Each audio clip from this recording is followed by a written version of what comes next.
Bismillahirrahmanirrahim. Assalamualaikum warahmatullahi wabarakatuh. Baik, nama saya Abdul Aziz Zakaria. Saya dari jurusan Pendidikan Guru Sekolah Dasar, kelas 5D. Baik, terima kasih. Pada hari ini saya akan menjelaskan materi tentang media dan sumber belajar. Sebelumnya saya akan menjelaskan pengertian dari media belajar. Jadi, pengertian dari media belajar menurut bahasa, media berasal dari bahasa Latin, yaitu medius, yang artinya tengah, perantara, atau pengantar. Istilah media pada umumnya merujuk pada suatu yang dijadikan sebagai wadah, alat, atau sarana untuk komunikasi. Berikutnya saya akan menjelaskan pengertian media menurut para ahli. Yang pertama yaitu menurut Saiful Bahri Zamara. Menurut Saiful Bahri Zamara, pengertian media adalah suatu alat yang dapat digunakan sebagai penyalur pesan guna mencapai tujuan. Yang berikutnya menurut Arif yaitu media adalah segala alat fisik yang dapat digunakan sebagai pesan dan perangsang siswa untuk belajar. Yang berikutnya menurut Ahmad Rohani. Menurut Ahmad Rohani, media adalah segala sesuatu yang dapat ditangkap oleh indera manusia dan berfungsi sebagai perantara, sarana, atau alat untuk proses komunikasi. Baik, yang berikutnya menurut Leslie Zebrix, arti media adalah suatu alat yang secara fisik digunakan untuk menyampaikan isi materi.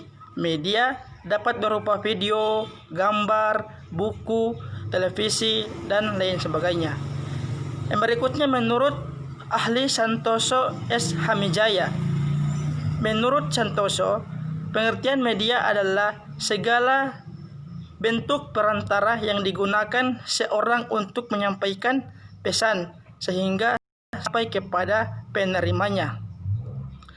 Baik, yang berikutnya di sini saya juga akan menjelaskan tentang fungsi media secara umum.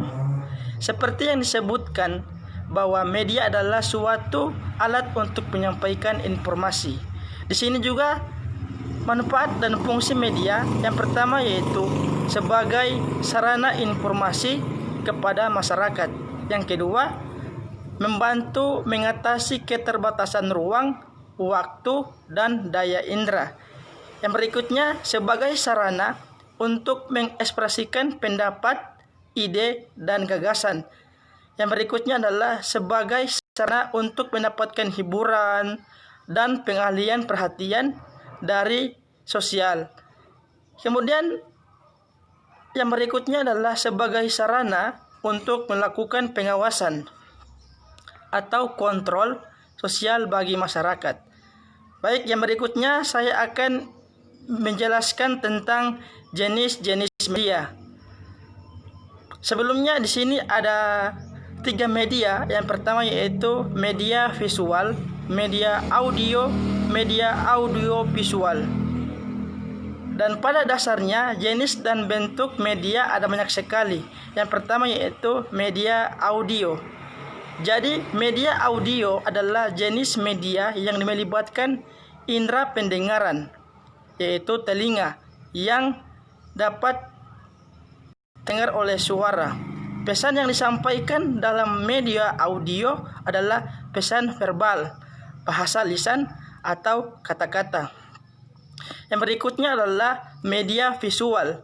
Jadi, media visual adalah jenis media yang melibatkan indera pengalihan mata dan diantaranya yaitu media visual verbal, media visual grafis, dan media visual non-cetak. Baik, yang berikutnya di sini juga ada media audio visual. Jadi media audio visual dapat dijelaskan adalah jenis media yang melibatkan indera pendengaran dan indera penglihatan secara bersamaan dalam suatu proses. Pesan yang disalurkan pada jenis media ini bersifat verbal dan non-verbal. Misalnya, film drama, film dokumenter, dan lain-lain.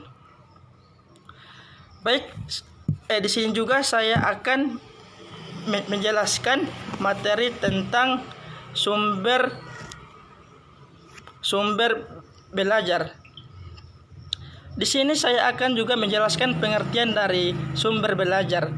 Jadi, sumber belajar adalah suatu media yang digunakan untuk belajar. Belajar memang sudah menjadi kewajiban bagi peserta didik. Untuk itu, kita sebagai calon guru dapat menjelaskan apa itu pengertian dari sumber belajar. Jadi, pengertian dari sumber belajar dalam bidang pendidikan bukanlah istilah baru, melainkan sudah menjadi istilah sehari-hari.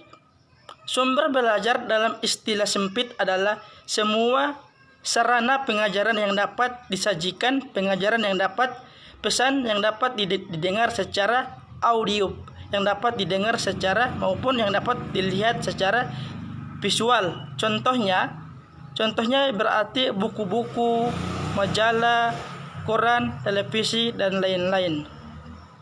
Dan adapun pengertian sumber belajar dalam arti luas menurut Thorskleson adalah segala sesuatu yang dipergunakan untuk kepentingan pelajaran.